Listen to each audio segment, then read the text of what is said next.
Pues Patricia, gracias por venir y a compartir con nosotros. Lo primero que te pediría, por favor, es si puedes hacer una pequeña presentación personal de quién eres y qué es lo que haces.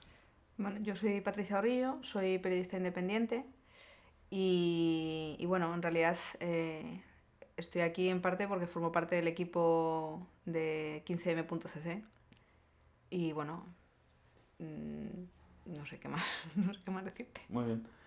La primera pregunta es la pregunta que estamos intentando nosotros investigar un poco en torno a ella con todo el documental este, pero te lo voy a decir directamente.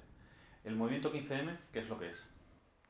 Pues para mí el 15M es un despertar colectivo, es una forma en la, no sé, en la que la gente realmente se ha dado cuenta, lleva dándose cuenta mucho tiempo, pero posiblemente es el momento en el que se ha visto con la ayuda de otras personas capaz de salir a la calle y expresar una desafección política y una indignación por toda una serie de malas gestiones políticas. Entonces yo pienso que eso es un despertar.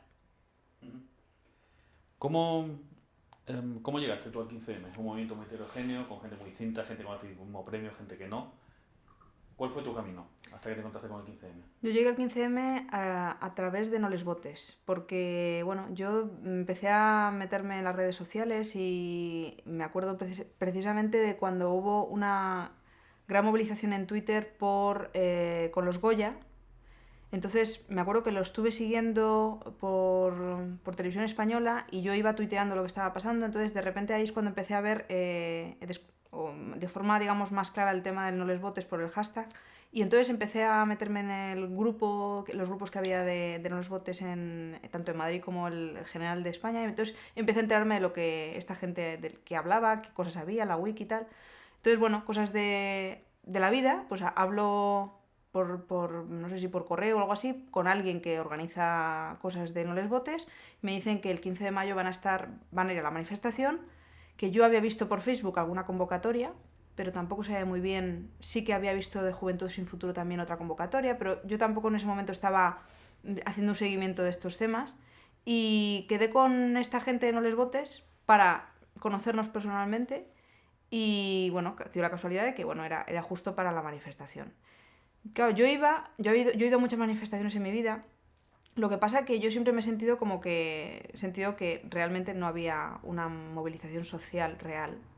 La gente, yo he acompañado manifestaciones de cosas muy importantes como era la privatización de la sanidad o de la educación, en muchas cosas, y con argumentos muy sólidos y las manifestaciones eran de risa, eran de muy poca gente, muy minoritarias, entonces, bueno, no, yo ya como que había perdido la esperanza de que la movilización en la calle fuera una cosa efectiva. Entonces, yo llegué allí, empecé a hablar con esta gente en los botes y vi que aquello empezaba a tener un cierto volumen de gente en Cibeles, ¿no?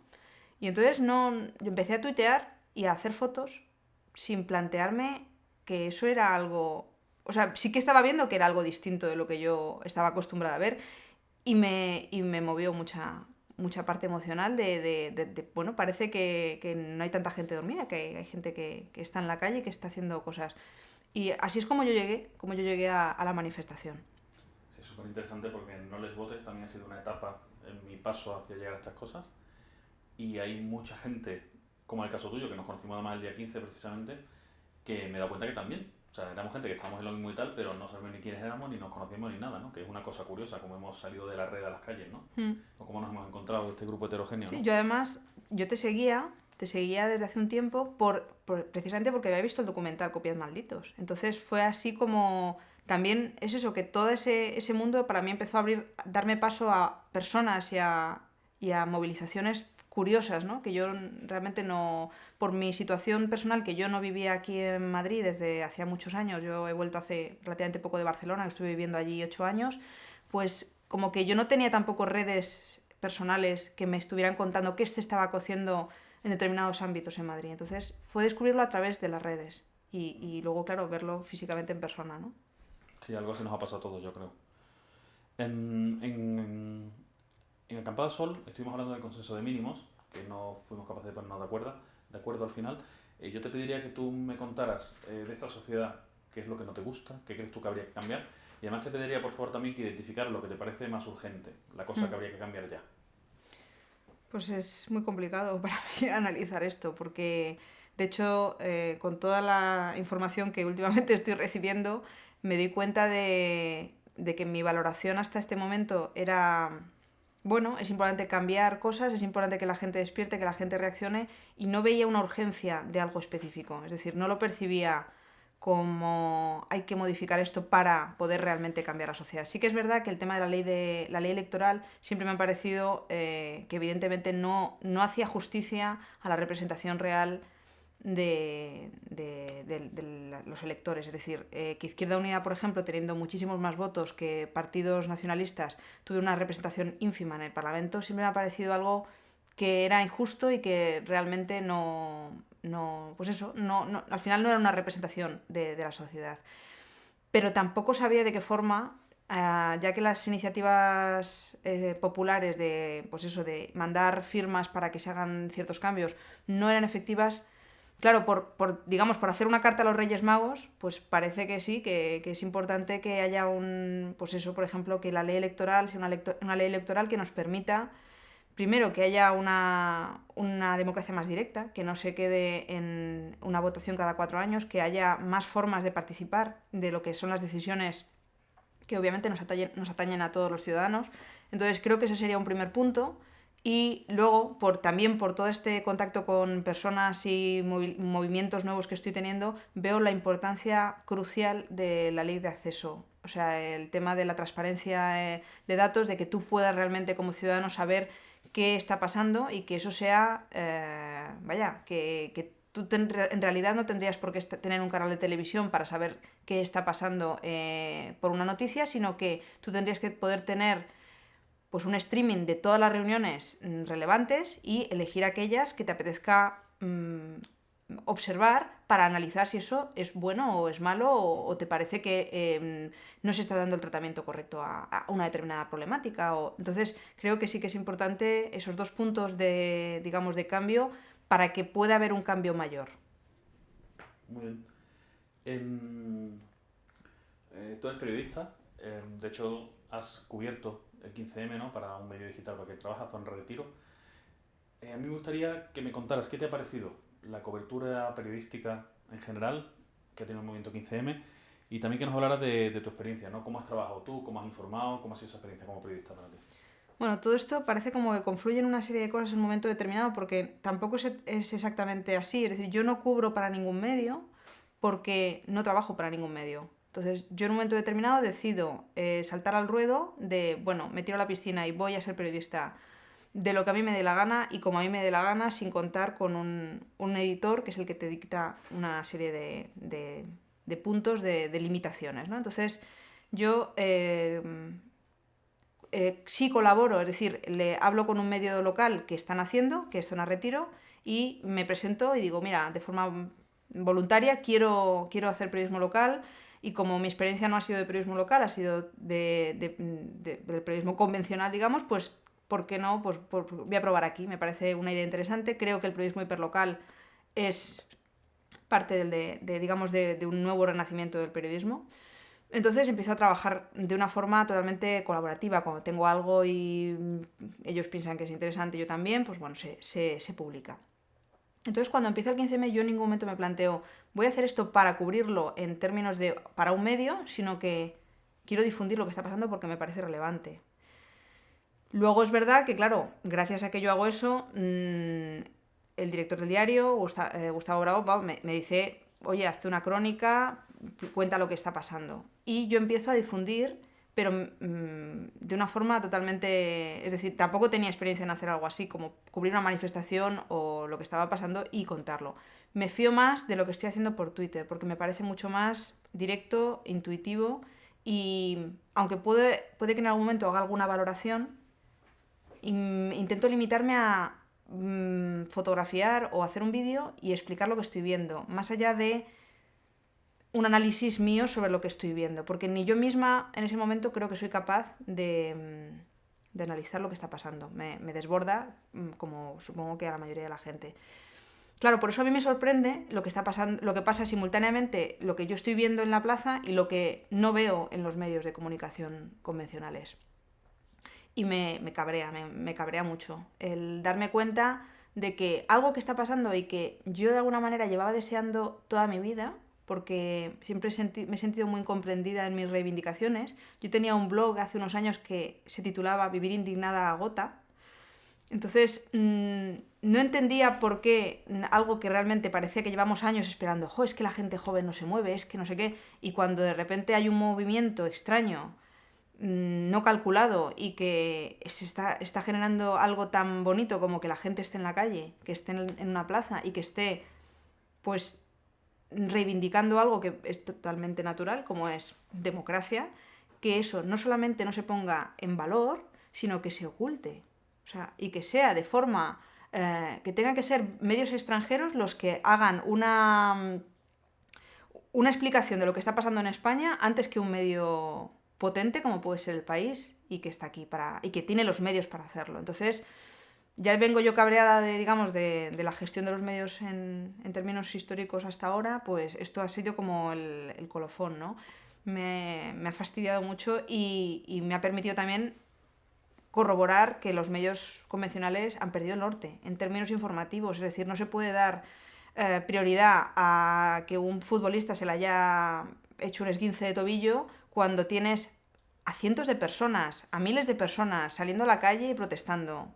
O sea, es que para mí no hay comparación. Y en términos periodísticos es saltarse el criterio de noticiabilidad. Y en este caso los medios han demostrado que no van en función de esto, ni de lo que realmente es noticia, sino de los intereses que pueden tener y el no saber qué es lo que están enfrentándose. De hecho, una de las cosas que les ha descolocado mucho a los medios convencionales es ¿qué es el 15M? Es decir, el no tener una etiqueta, el no tener una denominación, el no tener una limitación. Esto no es un sindicato, no es un partido político, no es una asociación de vecinos. Entonces, ¿qué es? Entonces se ponen nerviosos porque no saben lo que es. Y como no saben lo que es y quieren definirlo, exigen a la gente que está saliendo a la calle que se definan. Es una exigencia. Es yo necesito que tú me definas, que tú te definas porque si no yo no te puedo definir.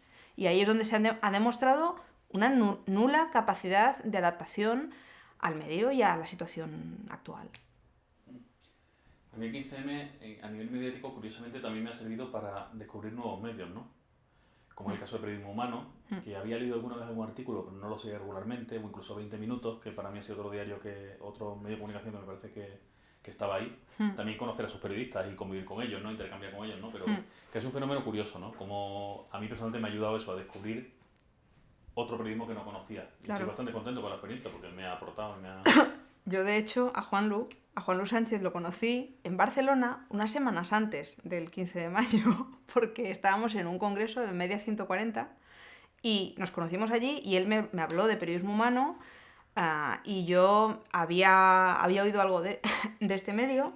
Lo que pasa que, como me había decepcionado con otros medios anteriores, como Factual, por ejemplo, que fue una apuesta muy importante desde mi punto de vista en términos periodísticos y fue un auténtico fracaso, pues bueno, con una cierta prudencia, lo viraba con una cierta prudencia en términos de viabilidad, ¿no? Pero es verdad que a mí también me puso en contacto con formas de explicar y de informar nada convencionales, cosa que me gustó también. Y también lo que es el periodismo local, ¿no? Como es tu caso, ¿no? Ayer, además, antes de ayer, conocimos en el Media Lab a esta chica que lleva su medio de comunicación de Tetuán, ¿no? Y está el vuestro, que es de Retiro. Me parece muy interesante también esa segmentación y cómo encontrar información de tu barrio, ¿no? Que es otra cosa que yo no hacía y... Es que, de alguna manera, cuando los medios de comunicación parece que entran en crisis hace unos años, una de las ramas es ¿por qué no recuperamos el periodismo local? Es decir, el periodismo local no tiene que ser de una ciudad, puede ser de un barrio, porque las ciudades grandes han crecido hasta tal punto que realmente, informativamente, ¿a ti qué te repercute más? Que realmente que Rodríguez Zapatero diga una información de algo de, por ejemplo, política exterior, o que en tu barrio, la junta de distrito de tu barrio decida una inversión o una cancelación de inversión en algo como puede ser un equipamiento deportivo, una biblioteca, una escuela pública. Claro, lo que a ti te afecta directamente es lo que tienes más cerca. Y en un punto es como que se había producido una disociación total, se anuló el periodismo local. Y claro, en este proceso también posiblemente de decrecimiento social, de llegar a un punto en el que parece que crecer no es la alternativa, sino que no se puede crecer cuando no hay recursos ilimitados, pues también esto es una forma de periodismo de decrecimiento desde mi punto de vista. Es recuperar lo cercano, recuperar lo que también el propio 15M está estableciendo, recuperar nexos y vínculos con la gente que tienes cerca, porque al fin y al cabo es con esa gente con la que convives y con la que tú puedes darte cuenta de que tienes más en común que de diferente, ¿no? Entonces, sí, el periodismo local como un medio realmente de desarrollo y de conocimiento de las cosas cercanas. En el desarrollo de las protestas del 15M hemos tenido contacto con violencia. Nosotros, más gente que ha pasado por aquí, mucha gente que conocemos, mucha gente en general. Y ha sido curioso porque ha habido, bueno, no sé si curioso, pero ha habido una doble violencia, la violencia en general, pero también una violencia un poco dirigida a medios de comunicación o a periodistas, ¿no? Tú en concreto has tenido un caso bastante indignante, desagradable y alucinante, creo que ha sido. Y bueno, me gustaría hablar un poco de ello, que nos contaras. Lo primero de todo, bueno, me estoy refiriendo, voy a contarlo brevemente quizás, me estoy refiriendo a un vídeo que hay tuyo, no exactamente un vídeo, más bien un audio, pero grabado en vídeo, de cómo un agente de la policía te pide que te identifiques y tú le pides explicaciones, le preguntas por qué quiere hacerlo, tranquilamente, cómo quieres también saber su identidad, su número, bueno, una serie de cuestiones, pero es como este intercambio, pero que acaba de una forma brutal, donde se te amenaza físicamente con agredirte, ¿no? Bueno, una cosa bastante poco propia de lo que pensamos que es España en este año, ¿no? Entonces me gustaría hablar un poco de eso, de esa experiencia. La primera pregunta que te haría era, ¿tú qué estabas haciendo allí? ¿Y por qué haces eso? ¿Y cómo acabas hablando con ese señor policía o esa gente? Pues yo estaba allí, pocos minutos antes habíamos estado Pablo, tú y yo, y Jorge estaba también, otro amigo. Habíamos terminado después de haber cubierto la marcha laica. Habíamos vuelto a Sol, aparentemente la manifestación como tal ya acaba, se disgrega, la gente empieza a irse, pero quedan grupos de personas. Y de hecho en un momento determinado estábamos ahí todos tuiteando y contando un poco algunas últimas fotos, subiendo algunas últimas fotos de la manifestación y tal. Y entonces yo veo que se está moviendo una fila de antidisturbios y yo en ese momento me separo de vosotros, salgo corriendo y empiezo a grabarles y a seguirles, a ver hacia dónde iban, porque yo no veía ningún movimiento por parte de los grupos, de las personas que que se habían quedado en Sol, ¿no? Entonces les sigo siguiendo, hasta que me di cuenta que en la calle del Correo hay gente, pero sobre todo hay gente bloqueada por antidisturbios en el final, o sea, justo donde confluye Calle Mayor con la Puerta del Sol. Entonces decido quedarme en la esquina de la calle Correo, en la parte de las vallas azules, precisamente para no interferir y verlo con esa distancia, porque lógicamente acojona estar cerca de una multitud, aunque tengan toda la razón del mundo para estar ahí y no estén haciendo nada para provocar ninguna situación, o lo estén haciendo y la policía entre a la provocación. En todo caso, a mí la violencia me aterra, me acojona y yo, como tal, me quedé allí, quietita, con mi iPhone grabando lo que estaba pasando y tuiteando. Entonces yo estoy ahí explicando lo que está pasando. Hay una primera carga, la grabo, lo estoy contando, no la puedo subir porque por la cuestión del 3G es imposible determinados vídeos subirlos, pero lo cuento lo que estoy viendo. Y entonces, bueno, hay una primera carga, entonces la gente se va por la calle del Correo y se monta ahí un cerco. Hay una serie de antidisturbios que se quedan cerrando esa calle. Pero yo estoy dentro y a mí no me dicen nada, porque hay más gente al lado mío además. Me acuerdo que había un equipo, me parece que era no sé si era de 4, que intentan meterse dentro de la plaza. Micro, la periodista o la redactora o la que está con el micro y el cámara intentan meterse y el policía les dice no, iros de aquí porque os lanzarán una botella a la cabeza y esto no. Entonces salen del espacio en el que estoy yo y entonces ya no sé si antes o después de ese momento yo oigo caer las botellas de cerveza, litronas, como caen relativamente cerca y cuento como unas 5. Y me sorprende lo de las caídas de las botellas y bueno, yo igualmente, aunque estaba asustada, pero bueno, pensaba que ahí estaba resguardada. Además habían llegado 2 furgones más de policía y yo me sentía ahí, bueno, pues estando en un sitio protegida.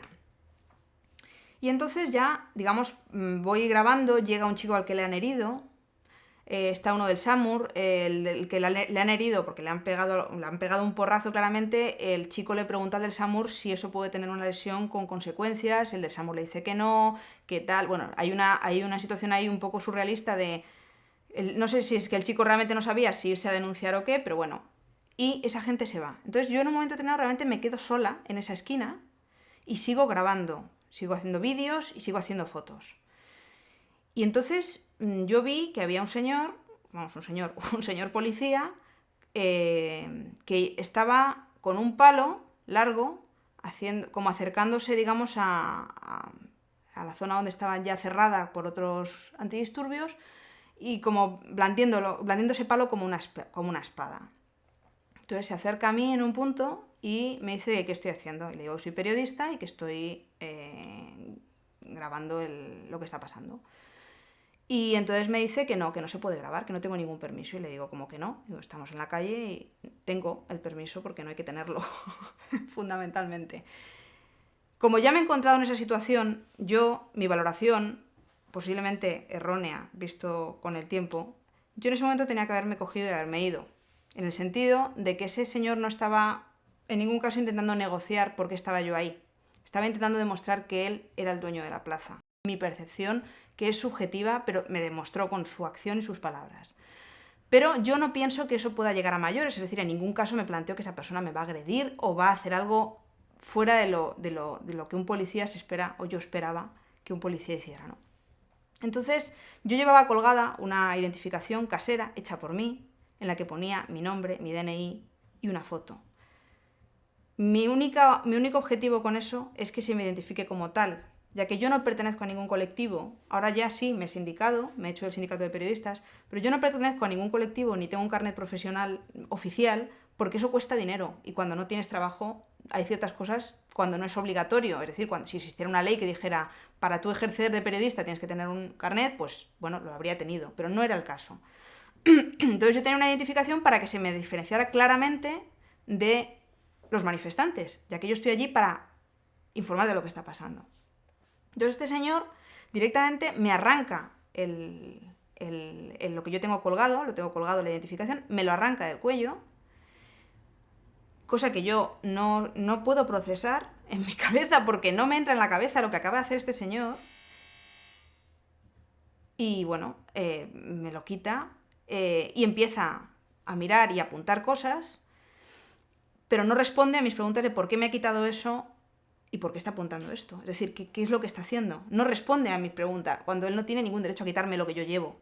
Puede preguntarme, puede decirme qué es lo que pasa o qué es lo que opina, pero no me puede quitar algo que yo tengo puesto. Eso es así. Entonces yo creo que a él hay un punto en el que le debe cabrear bastante el hecho de que eso no sea, primero, un carnet de un medio conocido, y segundo, que yo dentro de ese plástico identificativo llevo también un papelito en el que ponen los derechos de los derechos constitucionales, en los que se detalla que tú tienes derecho a manifestarte. Entonces, yo asumo que le tocó las narices. Es decir, que le tocó las narices que yo supiera cuáles eran mis derechos. Y tú en ese momento todo esto lo estás grabando, ¿no? Tú estabas con... A ver, yo grabo en el momento en el que yo veo que este señor me empieza a decir quién eres y qué haces aquí, y yo le explico que soy periodista independiente, que colaboro con un medio de internet, y al decirle el nombre, Zona Retiro, el tío niega la cabeza como diciendo, ¿qué me estás contando? Entonces, de una forma totalmente instintiva, porque tampoco lo pensé, con la mano derecha desbloqueé el móvil y puse a grabar. Entonces yo me quedo obviamente con el móvil grabando solamente como un registro, pensando que, bueno, voy a demostrar que obviamente te piden el DNI aunque no tengan motivos para pedírtelo, solamente por intimidarte. Entonces esa es mi, digamos, mi decisión. Y coges y te vas, que es lo que pensabas que iba a pasar, ¿no? Claro, exactamente, y yo pensaba eso, que iba a quedar en eso. Entonces, claro, cuando este señor me quita esto y yo sigo grabando, en parte pienso, lo estoy grabando, bien, lo estoy grabando, pero en parte pienso, como se den cuenta de que estoy grabando, esto no... O sea, ahí me asusto, ahí me doy cuenta de que posiblemente, no, viendo la actitud, no se correspondía con lo que yo me había imaginado al principio. Sí, además, para contextualizar un poco, en la fecha esta ya teníamos la experiencia del compañero de la información que el día Exactamente. 5 en la Exactamente. Academia del Ministerio del Interior había sido agredido Exactamente. brutalmente, ¿no? Yo cuando vi el vídeo de Gorka, yo, o sea, realmente me sobrecogió porque vi una agresión, bueno, que no me podía imaginar que pudiera pasar en este país, ¿no? Entonces, realmente sí venía con una prevención, pero no, ni siquiera era consciente hasta qué punto estaba en el mismo punto que posiblemente había estado Gorka unos días antes. En el vídeo de Gorka, además, a mí me aterra tanto lo que es la agresión física, las patadas que le dan y cómo le maltratan. Tanto me impresiona tanto eso como el dispositivo que hay de taparlo todo. Totalmente. Inmediatamente 14 compañeros se ponen Totalmente. delante para que no se vea, ¿no? Entonces Totalmente. te lleva una impresión, unas imágenes que no eran propias de lo que tú pensabas que era tu país en esta Claro, época, ¿no? claro. Y es ahí donde ese es el descoloque. Es decir, el que tú es lo que estás viendo, es lo que me pasa a mí, estoy viendo algo que no, mi cabeza no lo procesa. Entonces, cuando este señor me pide el DNI y yo le digo por qué, no es porque yo no se lo quiera enseñar. Yo tengo el DNI, no tengo ningún problema en enseñárselo, sino ¿por qué me está pidiendo el DNI? ¿Por qué me está pidiendo el nombre de mis padres? ¿Por qué me está pidiendo...? O sea, ¿qué es lo que exactamente, qué es lo que pretende demostrar? Y hay gente que considera que esa actitud mía es una actitud de te la estás buscando. Y yo sinceramente pienso que es que hemos equivocado y hemos olvidado lo que significa saber cuáles son nuestros derechos, en el sentido de, este señor no me puede considerar una amenaza, yo no soy ninguna amenaza, en el sentido real, amenaza real, de yo puedo generar algo violento, no. Soy una enana de 1,60 m alrededor de 4 tíos que miden casi 2 metros. Entonces, ¿qué amenaza llevando eso sí, claro, un teléfono que puede grabar y que puedes estar contando? Esa es su amenaza, pero yo no represento ninguna amenaza. Entonces, claro, cuando este señor, al yo preguntar y me amenaza con pegarme una hostia, yo no reacciono. O sea, mi reacción es, ¿cómo dice? O sea, yo pregunto porque no entiendo lo que está pasando. No lo procesa mi cerebro. Es decir, que este señor me está amenazando con pegarme. Yo en ese momento, mi cabeza se fue a mi padre.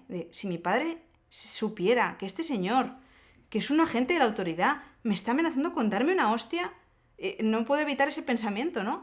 Entonces, claro, yo en ese momento, claro, todo pasa muy rápido, no es algo que pienses, ¿no? Pero mi cabeza fue al móvil, es como se den cuenta de que estoy grabando, según me agarran, porque el tío dice, esposarla, es como, o sea, es como llevárosla, y digo, ¿pero qué es esto? ¿Qué es lo que está pasando? No entiendo, ¿no? Entonces me arrastran y yo sigo teniendo el móvil en la mano, ellos me lo intentan quitar, pero es que hay algo instintivo en mí que es, ese móvil es como mi salvaguarda. Y lo que sí que me di cuenta en ese momento es, o apago el móvil y me lo guardo, o me lo arrancan, y como vean que he grabado... Y entonces ahí sí que ya dices, si ven que he grabado, ¿qué me van a hacer? ¿Qué me van a hacer? Entonces, recuerdo eso, el arrastrarme hacia el furgón y el que abren la puerta del furgón. Yo nunca había visto un furgón de policía tan cerca. O sea, es la verdad. Y me pareció como un agujero negro en el que vi a un chico boca abajo con las esposas puestas, que me pareció una visión espeluznante, y de repente otro poli, pero vestido de paisano, con la cara tapada, eso sí, en un asiento de repente empieza a gritar hacia mí, ¡A esa, ponedle las esposas! Como si me conociera. Y de repente es como, ¿qué es esto? ¿Qué es donde estoy? Es una pesadilla. En este momento quizá ya, además, era un momento donde puedo imaginar que, aparte de la sorpresa y esa incomprensión y eso, ya empezó un poco el terror, ¿no? El terror. El terror, pero hay una cosa increíble que es la adrenalina. La adrenalina hace que no sientas nada. Yo no sentía. Era como si estuviera viviendo, de verdad, como cuando vives una pesadilla. Es decir, puede ser muy vívida, pero hay un punto de irrealidad. Y ese punto de irrealidad yo lo tenía en ese momento total y absolutamente en todo mi cuerpo.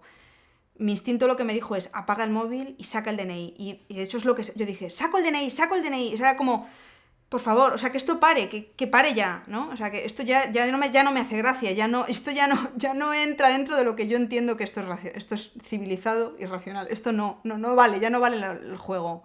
Entonces metí inmediatamente el móvil en mi riñonera, que la llevo aquí, y saqué como pude, porque me temblaba todo, saqué el DNI y se lo entregué a este señor me lo arrancó de la mano, por supuesto tampoco cumplió en ese sentido la ley de este señor no te puede arrancar nada, ni tampoco el DNI, no es posesión suya, es mía en este caso.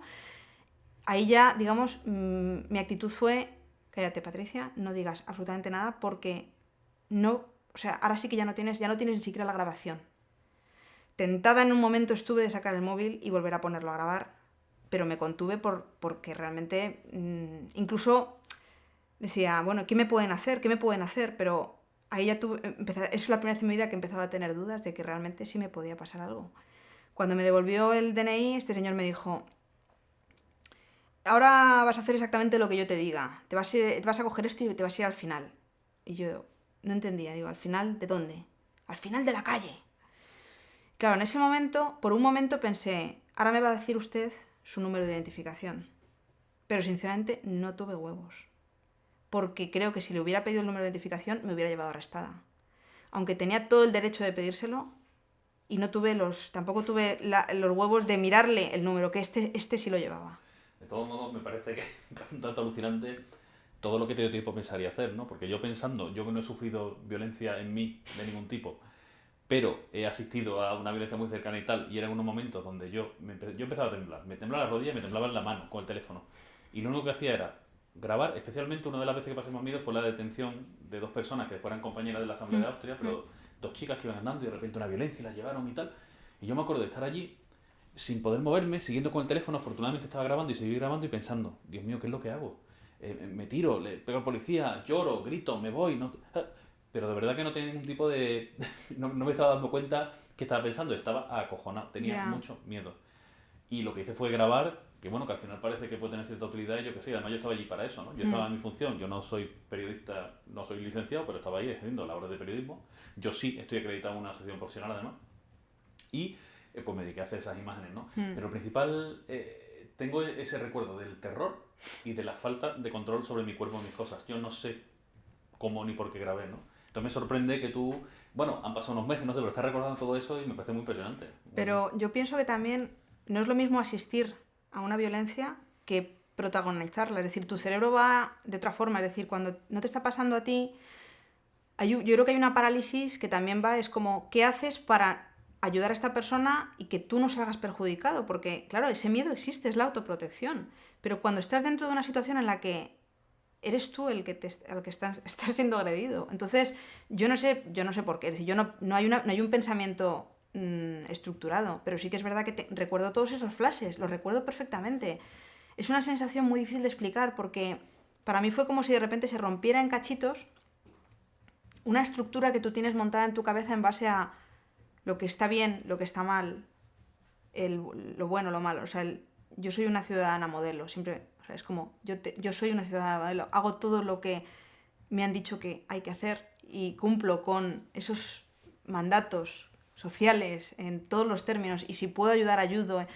Entonces me sentí como una injusticia profunda y como si esa injusticia lo único que hubiera hecho es romper algo que está dentro. Aunque es muy triste que esto me pase con 34 años, cuando esto posiblemente mucha gente lo ha vivido en otras zonas de España muchos años y hemos permanecido el resto de los españoles ajenos a esa situación. Pero lo cierto es que una vez que lo sientes, ya nada lo miras igual. Yo no me considero una persona miedosa, vivo sola en un edificio que prácticamente no vive nadie, en un sitio bastante inhóspito y nunca he sentido miedo a ningún nivel. Yo me he ido sola de viaje, he vivido sola, me he movido y sentir miedo es lo peor. O sea, para mí o sea, me duele más eso que creo, no me han pegado nunca, por lo tanto también lo estoy diciendo desde una posición muy cómoda, pero lo que más me dolió de aquello es sentir miedo de lo que creo que no hay que sentir miedo, de quien te está protegiendo.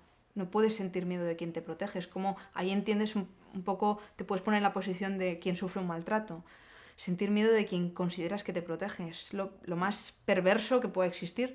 Entonces, cuando me fui de allí, llorando, temblando, yo empecé a llorar después. Es decir, yo cuando me estaba acompañando el policía al que le mandaron, saca a esta escoria de aquí, yo le miro y digo, ¿pero qué estáis haciendo? O sea, no entendía. Y a lo mejor este tío, no sé, me miró de una forma... Yo interpreté su mirada de una forma positiva y pensé, este chico tampoco está entendiendo lo que está pasando, aunque esté siguiendo las órdenes. Pero me dio la sensación de que tampoco entendía lo que estaba pasando.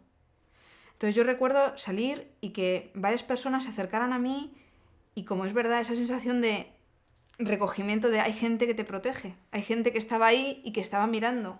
Y eso, pues no sé, realmente ahora lo estoy recordando y me emociona, ¿no? Porque, joder, esa gente no me conocía de nada. No sabía si yo era una buena persona o era un cacho de carne y una interesada o cual. No, y sencillamente estaban allí. Hubo un chico que recuerdo perfectamente, me abrazó y me dijo, tranquila, ya ha pasado, no pasa nada.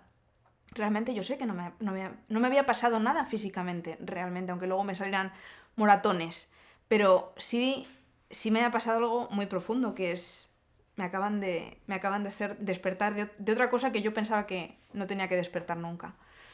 Entonces, también sentí eso, esa parte maravillosa de, joder, la gente que está ahí, de repente, oye, toma mi teléfono si te hace falta, si vas a denunciar, cuenta conmigo, de personas anónimas, que yo les puse nombre y teléfono, ¿no?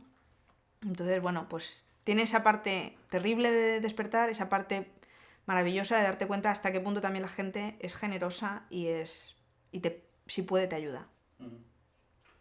Y han pasado 3 meses de eso. ¿Tú ahora qué piensas de la experiencia esa? Y en general quizá porque esa fue la noche del terror, ¿no? Ya te digo, a mí no me Mm. pasó nada, pero esa fue la famosa noche, bueno, famosa para mí, noche donde yo volví a mi casa a las 4 de la mañana, yo que sé y tal, y no podía dormir, y a las 6 o 7 de la mañana vi en Twitter que seguíamos una serie de gente y nos juntamos 3 o 4 a desayunar en Sol esa misma noche porque fuimos incapaces de procesar todo lo que habíamos vivido, ¿no? O sea, de cierta forma también sentí ese terror y me impresionó mucho. 3 meses después, ¿qué piensas de ello, no? Porque, no sé, Es curioso como a mí el humor de hablar de, como yo decía, pero oiga, pero bueno, esas expresiones que en ese momento realmente salen solas, he conseguido reírme de ello. Es decir, de verlo con un cierto humor, en el sentido de, bueno, afortunadamente a mí no me han pegado esa misma noche en ese mismo sitio y lamentablemente hecho por el mismo individuo que me amenazó a mí. Hubo 2 compañeros que fueron realmente agredidos, vejados, ya no solamente insultados, es que esta gente, o sea, lo que hicieron, pues lo que hizo este señor, pues demuestra eso, la clase de persona que es, ¿no? Una persona así. Entonces, ¿qué es lo que me pasó? A mí ese día me hizo valorar muchas cosas, porque es verdad que hubo varios periodistas que en diferentes circunstancias y de diferente manera fuimos frenados en nuestra labor de informar.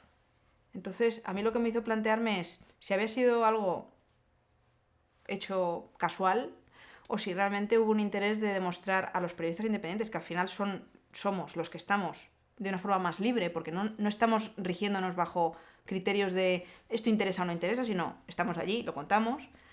Entonces yo pensé, ¿realmente están haciendo esto para dar un toque y decir, cuidadito, que os estáis metiendo en algún sitio que no deberíais querer meteros? O si realmente dio la casualidad de que ese día fuimos varios periodistas y, bueno, no sé si realmente hubo una consigna o no. Lo que sí que tengo claro es que no había ningún motivo para esa carga. Eso también lo tengo clarísimo. Y que esa carga se justificó por una serie de situaciones que ocurrieron a lo largo de la manifestación que no tenían nada que ver con la carga posterior. Es decir, que se utilizó una excusa porque interesaba tener una excusa para cargar. Entonces, me alarmó esa maniobra política, porque eso es una maniobra política, ejecutada por quien la ejecuta. Y entonces ahora, 3 meses después, ¿qué pienso? Pienso que la situación que nos viene es mucho más jodida, porque la situación económica es más compleja y eso mismo está haciendo que la situación política sea mucho más enrarecida de lo normal. Pienso, por lo tanto, que posiblemente las próximas manifestaciones y las próximas reivindicaciones en la calle puedan ser reprimidas de una forma mucho más violenta. Eso me asusta, porque no puede salir nada bueno de una situación así. Ojalá la gente actúe de la forma que ha ido haciendo, por ejemplo, todas las manifestaciones que han venido con el 15M iban cargadas de la no violencia. Ojalá se mantenga esa no violencia. Esa no violencia les descoloca mucho más a todos, a políticos y a policía, que una confrontación. Entonces, es una valoración difícil de hacer de qué es lo que va a pasar, pero miedo me da cuando la frase de Esperanza Aguirre hace unas semanas de esto se va a acabar en términos de cuando nosotros lleguemos al poder, aquí nadie va a levantar la voz, y eso, realmente me parece aberrante. Esperemos que no sé, que no tenga que haber manifestaciones reprimidas brutalmente para que haya más gente que salga a la calle. Ojalá la gente salga a la calle y salga a la calle, y salga a la calle, y salga a la calle, pero que eso no suponga una represión violenta. Yo obviamente al principio las pasé putas en términos de ¿qué coño hago? Bajo a cubrir, no bajo. Durante los 5 días después de la historia esta no volví a mi casa porque tenía miedo.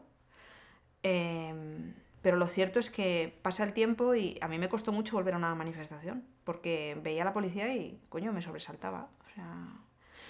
Pero bueno, ahora pienso que, bueno, pues claro que me puede pasar y me puede volver a pasar. Y en parte, posiblemente estoy más preparada ahora, si me detienen, que antes, porque me he informado. Cuando me he visto ahí al borde, me he informado. Antes yo no sabía cómo era una detención, qué es lo que te pasaba cuando te detienen. Ahora lo sé. Es jodido, tiene que ser jodido, porque lo tiene que ser, según las experiencias que he oído. Pero también he decidido que el miedo no puede, digamos, vehicular mi vida. O sea, el miedo no solo sirve para paralizar.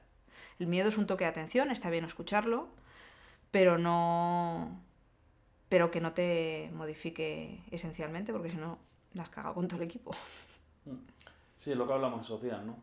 Yo sí...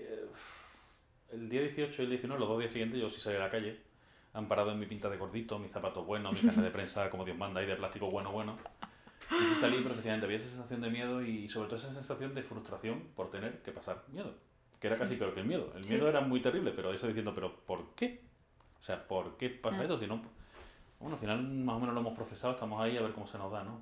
Ahora también me doy cuenta, esto ya es un tono un poco interno, pero voy a contar igualmente, todos estos chistes que estamos haciendo todo el día, esto de pero bueno, a lo mejor no son tan chistosos, ¿no? Yo qué sé. No, para mí son muy buenos. De hecho... Ya, pero sí, nunca para he mí... valorado de verdad que efectivamente Sí, te pone pero... otra vez en una situación de recordar y tal, y siempre hemos dado la coña No, porque es un gracioso, pero... al principio me acostaba cuando hacíais broma de ello, porque, claro, es como algo físico, lo tienes en el estómago, ¿no? Entonces hay como una especie de... ic. Pero, al mismo tiempo, a mí me ha sido muy terapéutico. O sea, ha sido terapéutico, como todo el humor del 15M. En mi caso, hablar de periodistas, por el caso de Jonás, o hablar de eso del pero oigan, pero bueno, pues a mí me ha hecho también desdramatizar esa situación, que evidentemente es lo que he dicho muchas veces, a mí no me ha pasado nada.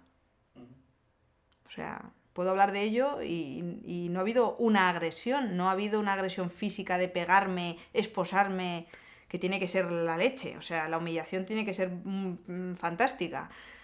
Pero claro, lo que me ha pasado posiblemente me ha cambiado cosas que he recuperado, por supuesto, mi situación normal antes también, o sea, gracias también al humor, o sea que no... Bien, pues para salir de estos terrenos pantanosos, vamos a hablar de una cosa que mencionas ya, que es el humor, ¿no? El humor en el 15M, ¿no? A mí el humor me ha parecido súper importante. He intentado también generarlo en ocasiones, ¿no? Y a distintos niveles, ¿no? Bueno, o sea, he intentado generarlo de vez en cuando, por medio de los tweets, alguna foto, alguna chanza y tal. Y quiero decir que a distintos niveles el humor, tanto la creatividad de los carteles que había, como esas cuentas de Twitter, como cosas que veía y tal, para mí eso como es muy importante. Me gustaría que me hablaras un poco de qué te ha parecido a ti el uso del humor en este momento que tenemos. El humor y la creatividad, para mí han sido dos elementos fantásticos. Recuerdo llegar a Sol y ver fallo del sistema, reiniciando Democracia 2.0, una pancarta que había enorme, que había 2 personas subidas en la parte esta de cristal sosteniendo el cartel, y me parecía algo fantástico, la de no hay pan para tanto chorizo, y las OEs eran rodajas, tengo la foto de rodajas de chorizo. El humor mezclado con la reivindicación me ha parecido fantástico y necesario. ¿Por qué? Yo soy muy seria, aunque haga muchas bromas, pero yo me tomo todo muy a pecho. Entonces, claro, de repente encontrarme con que puedes reivindicar, pero puedes estar sonriente, puedes estar indignado, pero puedes reírte. Para mí ha sido también muy sano, porque me ha hecho darme cuenta de que puedo estar dentro de ese colectivo de personas que creen que las cosas se pueden cambiar y podemos tener un mundo y un futuro mejor sin pensar o sin llevarlo todo al extremo dramático de cuando no se puede, esto hay que irse y cortarse las venas. No, nos la dejamos larga, así que todo es mucho más agradable, que las puntas abiertas se llevan de nuevo. Entonces, no sé, realmente me he reído muchísimo con twitters, con usuarios de Twitter creados fantásticos que han hecho broma hasta del puto helicóptero, cosa que me parece surrealista y fantástico que un tweet solamente diga taca, taca, taca, taca, cuando estábamos hasta las narices de escuchar este ruido. Que Acampada Policía hiciera broma, incluso días después de lo que me había pasado, también lo agradecí.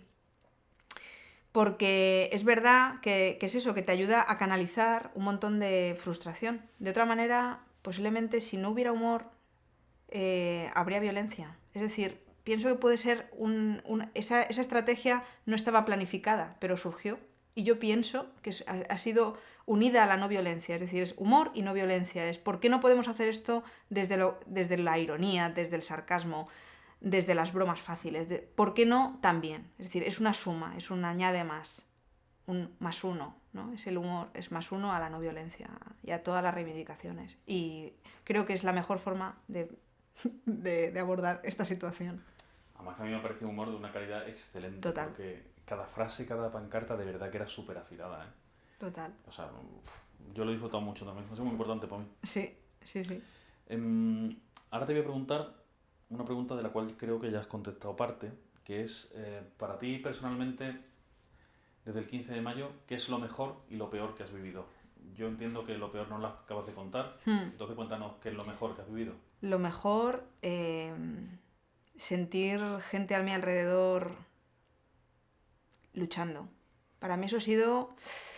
O sea, recuerdo perfectamente la sensación de no poder moverme porque había tanta gente que casi me costaba tuitear, no poder subir una foto porque no había cobertura, o sea, porque estaba saturada la línea y no había manera de subir, ver a la gente, venga, nos sentamos todos, pero ¿cómo me siento? Y entonces ayudarte a que te sientes, gente con la que no has hablado en la vida y no volver a saber, tener de repente una conversación o hacer una frase, ver esas caras, ver esa sensación de qué bien, ¿no? De por fin estamos en la calle. Es como si alguien nos hubiera dicho no se puede, pero no es que nos haya dicho, pero lo teníamos como un condicionamiento, lo teníamos como grabado. Y para mí ha sido reencontrarme con algo que yo de forma natural, instintiva, había sentido siempre que hacía falta, el salir a la calle. Yo me he sentido muy sola en esas reivindicaciones que llevo haciendo desde siempre. Entonces, nunca me he sentido parte de un colectivo concreto. Cuando he hecho intentos de juntarme con grupos y tal, he entrado y he salido porque no me... Y entonces este movimiento me permite estar justamente donde quiero estar. Es decir, estar en la medida en la que yo quiero, en la medida en la que yo puedo y de la forma en la que yo considero que tengo que estar. Sin que eso requiera un asociacionismo, eso, que no tengas que tener un carnet del 15 de mes. Me parece grandioso. O sea, que... Tú eres poco de carnet, estamos viendo aquí. Está claro que soy poco. Sí, me parece que se da demasiada importancia en este país, en ese sentido, a todo lo que es título, ¿no? El título es el que va por delante más que la persona. Y creo que este movimiento precisamente reivindica a la persona por encima de todo lo demás. Títulos, que lleves o no corbata, que lleves o no gafas, que tengas una formación o no la tengas. Es así, es decir, pienso que precisamente pone en horizontalidad toda la reivindicación. No, lo que nos une es más que lo que nos separa. Ahora te voy a pedir que por favor identifiques algún momento que fue especialmente emocionante para ti. Quiero que nos lo cuentes. Pero es importante que pienses que las personas que van a ver este vídeo supón que no saben lo que es el 15M, que nunca han visto ninguna imagen, por lo cual yo quiero como que me lo cuentes, me lo narres, me cuentes sensaciones. Pues hay dos momentos. Uno presencial, recuerdo que fue el día antes de la gente que se reunió el viernes antes de las elecciones. Era el día que ese día se supone que se iba a cumplir una ilegalidad manifestándose, pero el día de antes ya hubo una manifestación. Se juntó la gente y yo fui para contar lo que estaba pasando. Y recuerdo esa emoción de estar cerca, es decir, llegar a Sol y que te cueste andar, llegar a Sol y que tengas que intentar, quiero llegar porque he quedado con alguien que me ha dicho que va a estar cerca del caballo y no sé cómo llegar, intentar moverte con esa dificultad.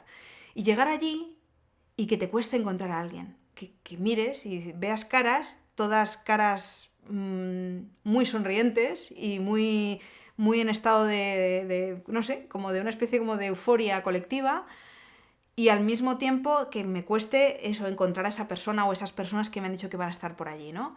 Entonces recuerdo llegar y sentirme súper apretada entre la gente y no poder casi eso, ni sacar el móvil, ¿no? Entonces, de repente se dice que va a haber una pregunta que es: ¿nos quedamos aquí esta noche?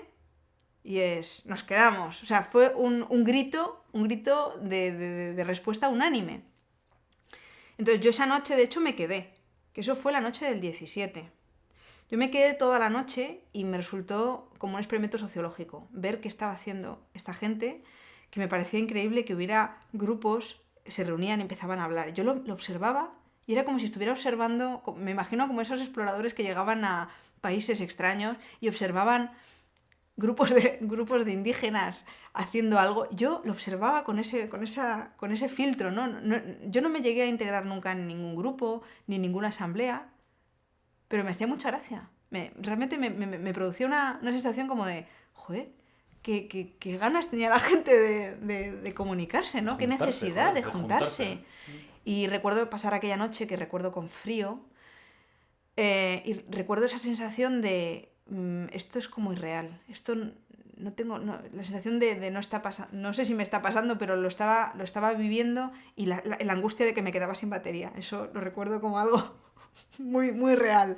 Me quedo sin batería, me voy a tener que ir a casa, y al final no me fui a casa, pero me quedé sin batería y no pude apuntar, eso sí, a mano. Y recuerdo particularmente una conversación con un chico que evidentemente jamás he vuelto a ver. Había al lado del Oso y el Madroño un montón de botellas de agua, que la gente que estaba allí había ido con botellas normales y de 5 litros, había ido a fuentes y había traído esas botellas para que la gente tuviera agua por la noche y a lo largo del día. Entonces había un chico allí que se encargaba de estar ahí, y si alguien venía por agua le explicaba cómo era. Esto, mira, tú te llevas esto, pero luego tienes que traerlo, y si lo puedes traer lleno mejor, y no sé qué. Y recuerdo que tuve con él una conversación sobre política. No sé, estuvimos a lo mejor media hora hablando. Y lo recuerdo súper emocionante y súper bonito. Y parecía como si estuviéramos como de campamento. O sea, yo no he estado en muchos campamentos, pero sí esa sensación de algo fugaz y al mismo tiempo súper intenso. Y eso, y recuerdo el frío y aún así no querer irme. Y recuerdo cuando abrió el metro y dije: bueno, ahora ya me voy porque necesito descansar. Y recuerdo esas semanas de no dormir prácticamente, estar muy atenta a lo que estaba pasando. Y la otra sensación o emoción potente, me duele no haber estado sintiéndola en persona, pero la sentí por internet, porque fue la noche del viernes de cuando la gente se quedó desobedeciendo el mandato de la Junta Electoral, ¿no? Yo estaba en casa porque tenía que trabajar, tenía que hacer una entrega.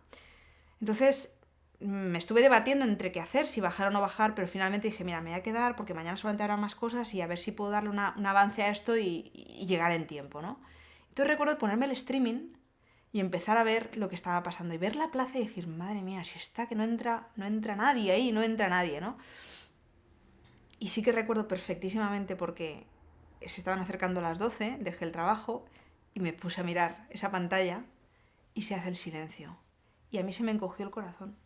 O sea, es algo que de verdad lo recuerdo y se me encoge el corazón. Recuerdo ese silencio y recuerdo el saltar, o sea, el pasar ese momento, y que la gente aplaudiera o gritara o que fuera como una explosión, que además el micro se saturó y era como: Dios mío, y me subió como realmente algo muy, muy intenso, ¿no? La sensación de: esto es algo, esto está marcando algo que no había. No digo que no haya habido movilizaciones, no, ha marcado algo distinto en nuestra generación, la generación de los 30, que éramos la generación parada en el sentido movilizador desde mi punto de vista. Es decir, una generación que muy formada, muy tal, pero paralizada en términos sociales. Y para mí fue muy emocionante verlo. Lamenté no estar, digamos. Aquello fue para cagarse. Lo sé. Yo, Cada vez que te lo oigo contar o se lo oigo contar a alguien que está aquí, Sí, además, Me... curiosamente, toda la gente que ha Toda la pasado por gente aquí, coincide, toda la gente sí, sí, coincide. sí, y Sí, sí. además coincide en un discurso que a mí eso que decís, ¿no? De una especie de comunión. Fíjate que usamos la palabra comunión, los perroflautas. Eso de verdad que es impresionante esto. Bueno, vamos a ir acabando. De todo lo que ha pasado desde el día 15 hasta ahora, estos 6 meses, ¿a ti qué te parece que es lo más importante? Para mí lo más importante ha sido seguir, por ejemplo, las asambleas de barrio. Es decir, para mí lo más importante ha sido la recuperación o el intento de recuperación del tejido social del barrio. Es decir, yo he vivido 8 años en Barcelona. Allí la gente, en términos de vecindad, tiene mucho más fresca las relaciones. El movimiento vecinal cumplió hace poco 40 años y es un movimiento que en Barcelona, pese a que está muy deteriorado, ha mantenido parte de su estructura. En el caso de Madrid, yo, porque yo me he intentado enterar de cómo estaba ese movimiento aquí por diferentes grupos, es un movimiento totalmente... Vamos a ver, no que no haga cosas, sino que la media de gente que está metida en esas asociaciones es de 60 años. Entonces, el problema es que es 60 años de gente que ha estado en ese movimiento y no se ha reciclado en términos ideas. Es como si se hubiera enquistado, igual que se han enquistado los sindicatos o los partidos políticos. Es decir, es un movimiento que necesitaba una regeneración. Yo no sabía de qué forma se podía regenerar y creo que el 15M está consiguiendo regenerar el movimiento vecinal. Que para mí es básico, porque si tú rompes todas las estructuras de redes sociales físicas, reales, que tú tienes en tu barrio, que de alguna manera se ha ido haciendo de una forma por propia dejadez de la gente, pero también tampoco por parte de la clase política se ha buscado conservar nada de eso. Es decir, ya estaba bien que la gente fuera un poco cada una a su bola, que hubiera sobre todo un individualismo claro. Si tú en realidad te preocupas por lo que le pasa al de al lado, posiblemente esa red hace que haya un grupo de gente que presione con cosas muy concretas del barrio. Eso es una molestia para el que gobierna. Entonces, casi mejor que haya habido una disgregación. Entonces, yo creo que lo mejor que ha pasado es eso, exactamente, que haya saltado algo, que haya generado que la gente se empiece a comunicar de nuevo y que tú bajes a la plaza de tu barrio y que la gente hable sobre cosas. Y que haya grupos de trabajo que se encarguen de, pues eso, de hablar de cosas y que esas cosas pueden llegar a algo o no llegar a nada, pero al menos en ese se están generando posibilidades, cosa que antes no había. Lo peor. Lo peor. Lo peor, ¿no? No, me has preguntado lo mejor y lo peor. Te iba a decir, te he dicho lo mejor, lo peor no lo sé. Lo peor. No sé qué es lo peor del movimiento. No te preocupes porque no era la pregunta. Sí, me ha dicho que cuál era lo mejor y lo No la has peor, ¿no? confundido con la de antes, pero no da igual. Ah, sí. Ah, hostia, que era vale, me ha dicho que era lo más importante que Sí, había lo más... pasado. Hostia, me he mezclado con. No, pero si se te ocurre algo que te parece importante contar... de lo. Es que me cuesta mucho porque precisamente lo que yo he aprendido, o lo que a mí me ha generado es que yo al principio empecé a sacar pegas, ¿no? Mi reacción fue, esto no me parece bien, esto no me parece bien, esto es un error, esto es otro error, el tema de que no hubiera líderes, el tema del lenguaje inclusivo, muchas cosas a las que yo le saco pegas. Sin embargo, lo que he aprendido en estos meses es que en realidad... incluso en lo que yo no estoy de acuerdo también es bueno, porque eso está generando otros espacios, está generando cosas nuevas. No creo que haya errores, creo que de los errores se aprende y creo que los errores que se puedan cometer en términos objetivos, yo a lo mejor no comulgo con la idea de cómo se ha ocupado el Hotel Madrid. Sin embargo, pienso que hasta si eso realmente se concreta en un error, hasta eso mismo habrá tenido algo positivo porque habrá generado espacios de discusión nueva. Entonces, por lo tanto, pienso que no hay errores en términos absolutos. Muy bien. Y por último, ¿a ti qué futuro te parece que tiene el movimiento 15M? ¿Qué va a ser de nosotros en el futuro? Pues yo creo que va a generar muchas cosas. Creo que el futuro es algo positivo en términos de la apertura que se está generando. Es decir, no creo que haya una definición clara de qué es lo que pueda pasar. Realmente puede pasar de todo. Y hay gente que decía, no, es que el movimiento se va a apagar. Y bueno, a lo mejor se apaga y a lo mejor lo que tiene que generar es algo en el interior de cada uno. Y a lo mejor este movimiento inicial, que ha sido un movimiento muy potente y muy poderoso, pues a lo mejor genera, por ejemplo, lo que estamos haciendo nosotros, que es una acción que a mí me ha permitido, por ejemplo, a título personal, aprender sobre el copyleft, el procomún, elementos o conceptos que en mi vida no eran el día a día y ahora lo son. Y a través de mí eso se va a difundir a gente que yo conozco y creo que de eso se trata. Creo que lo que se trata es de que lo que tú integres lo puedas comunicar y eso vaya calando en la gente. No creo que sea tanto un movimiento que tenga que cambiar radicalmente esto es lo que queremos y lo vamos a imponer, no. Pienso que imponer es imponer, venga de donde venga, y por lo tanto lo que creo que puede ser bueno es que calen las ideas básicas del quincemayismo. El quincemayismo es procomún, el quincemayismo es copyleft, es compartir, es ver las cosas desde un ángulo distinto y no pensar en ello como algo altruista, sino como algo que es factible. Es decir, solo depende de que la voluntad de la mayoría no sea tener un Ferrari, un Mercedes y un apartamento o dos para irme de vacaciones, sino que el objetivo sea mejorar el entorno próximo y que tu vida puede ser mejor no porque tengas un coche ni dos, sino porque compartas y crezcas con la gente que tienes alrededor. Y no creo que eso tenga que ser utópico. Creo que eso se puede conseguir. Otra cosa es en cuánto tiempo se puede conseguir. Muy bien. Pues muchas gracias. Si hay algo que quieres agregar o reformular o que te parezca que es importante y no has dicho. Pero oigan. Pero, muy bien. Muy bien, pues muchas gracias. Gracias.